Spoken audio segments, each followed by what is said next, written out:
The following newscast is based on the wide world of social media. The stories are real. The reporters are really real because they are you, the members of social media. All Facebook names have been abbreviated for user protection. This is the Social News Media Network.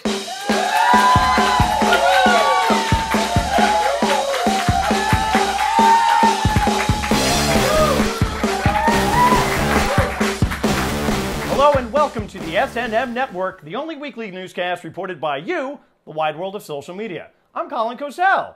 Okay. Our top story this week takes us to Pennsylvania, where former Penn State assistant football coach Jerry Sandusky was found guilty on 45 of 48 counts of being a monstrous waste of human flesh. Or, in legal terms, a child sex offender. Following the shamed coach's, I knew that wouldn't float. Following the shamed coach's conviction, we now turn to Twitter's Corked Bat, who reports, Jerry Sandusky has been placed on suicide watch, where he'll join Cubs fans. And Cleveland Cavaliers fans. In that case, we're going to be eagerly awaiting the opportunity to report that on our Guess Who Died segment, so stay tuned for that. At any rate, the conviction has shamed so many that, according to Twitter reporter Chase Mitt, the city of Sandusky, Ohio, reportedly changing its name to the less offensive Puppy Genocide, Ohio. I'm pretty sure they could have changed it to Adolf Hitler, Ohio, and would have been more socially acceptable. All right, maybe not. From social pariahs to social media, hey, that's the basis of our show. Our good friend Twitter suffered a cascading bug that took the service offline for nearly an hour, scaring the shit out of us here, and also spawning the hashtag while Twitter was down. Reporter iBlackGuy, hey, Apple's making black guys now. Look at that. iBlackGuy took aim at one of a very vocal fan base with his tweet, while Twitter was down, the Beliebers did their chores. Yeah, he actually misspelled believers and used the wrong form of there. So, nice job. I'm a Nazi. That's right, 9. However, reporter Thug Pickles, awesome name, suspected that the outage didn't affect everyone with his tweet, when Twitter was down, Chuck Norris was still tweeting. So look at that, Chuck Norris is still relevant, but not as relevant as our focus on politics.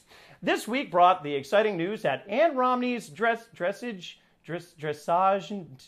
ascot, John, what the hell is this word? It means fancy dancing. Did it appear in the New York City Gay Pride Parade? 9. Oh. Well, anyway, Ann Romney's horse qualified for fancy prancy dancing in that wasn't even it, the 2012 Summer Olympics. Reporter The Daily Edge did clarify one detail of the story in his tweet, Ann Romney's dressage horse to compete in London Olympics as long as it survives a 7-hour flight strapped to the top of a Boeing 747. Well, at least they'll avoid the baggage fees. Actually, you know what, John? I think we have a graphic. Can we see what that might look like? Oh, whoa. Nope, no, I guess the horse is saying, oh, hell no. Who knew that Romney's horse would be so ghetto fabulous? Okay, in other political news, this week, Michigan Senator Lisa Brown was silenced during a debate on the floor of the State House for using the word vagina. Can we say that here? Vagina. It's not like Beetlejuice. It's not going to... All right, fine. I guess we can say it here. Well, the Twitterverse was quick to rally behind the senator's frontal region as she expressed her gratitude with the tweet, as long as I have a voice and my friends have a voice, your vagina will have a voice. Yeah. There's got to be a queef joke there. This prompted reporter Carson 9007 to reply, if my vagina is going to have a voice, please don't let it sound like Carol Channing. Please. Things could be worse, Carson 9007. It could sound like Gilbert Gottfried in a cave. That's terrible. By the way, did you know that Mr. Gottfried also lent his voice to a little parody of the best-selling book 50 Shades of Grey? That's true. Without beating around the bush, let's take a look at literary news.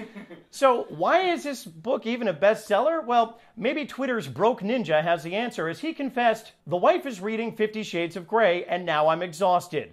I can't get any sleep due to the incessant buzzing noise. I get it now. So the book comes with a free massager, right? Is that it? Well, I missed the boat. Well, we do believe in a woman's right to relax.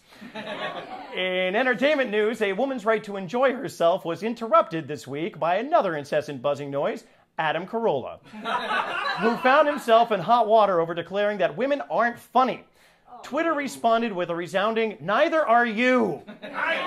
9 indeed. For more specifics, we turn to Twitter reporter Gary TT, who wrote, Adam Carolla clearly didn't read Dottie Sandusky's testimony before declaring that women aren't funny. That's not true. I think we find her humor very touching. Wait, was that that was inappropriate, right? No. Tickle, tickle. Anyway, the fallout will apparently continue for some time as correspondent Stephen Amiri tweets, Lifetime Network just wrote 6 movies about Adam Carolla. And all of them will be touching coming-of-age stories about the dangers of trusting any and all men. I'm sure there's going to be some sort of, I'm going to star in it. Also in entertainment news, a new late-night talk show starring Arsenio Hall, how can that be new, will debut next year on CBS. On the subject of deja vu, oh, that's how we did it. We turn to Twitter's Drunk Hulk, who writes, Arsenio Hall get talk show, Microsoft relevant, time is perfect for Zima to make comeback. And we couldn't agree more, although there are plenty of clear, lightly carbonated beverages available for people to drink who don't like the taste of beer. Bud Light, for instance. That was a cheap shot. Speaking of inexplicably popular things, too many Bud Lights over here, the SNM Super Crew knows what's popular amongst the masses, which is why we're always proud to present Trendy McTrenderson! More Bud Light. This week, we look at a series of pictures featuring captions in the voice of an excited girl with an orthodontia-induced lisp. It all started with the following picture. Let's take a look here. Gersberms, my favorite burks! We don't even know how this started, but from there, all hell broke loose. Let's take a look at this one, this little pug. Ermagerd, milk burns! Then we had this seal photobomb. Ermagerd, penguins! This guy is very excited. Ermagerd, Netflix!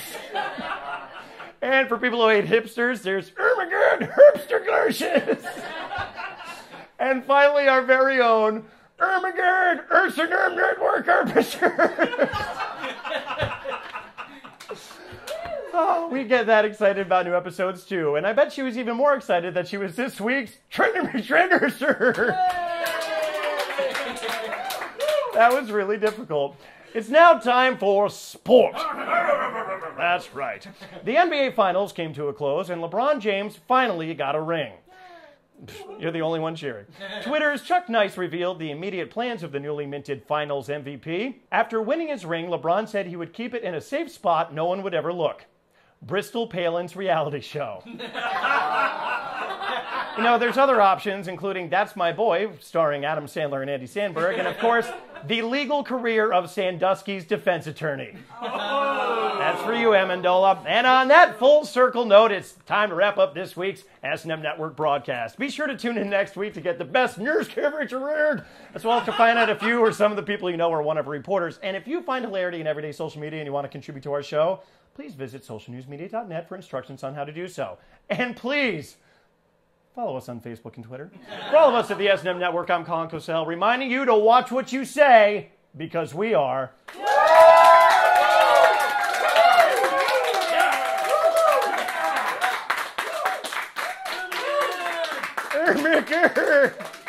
It's a new episode. Ooh, Richter. All right.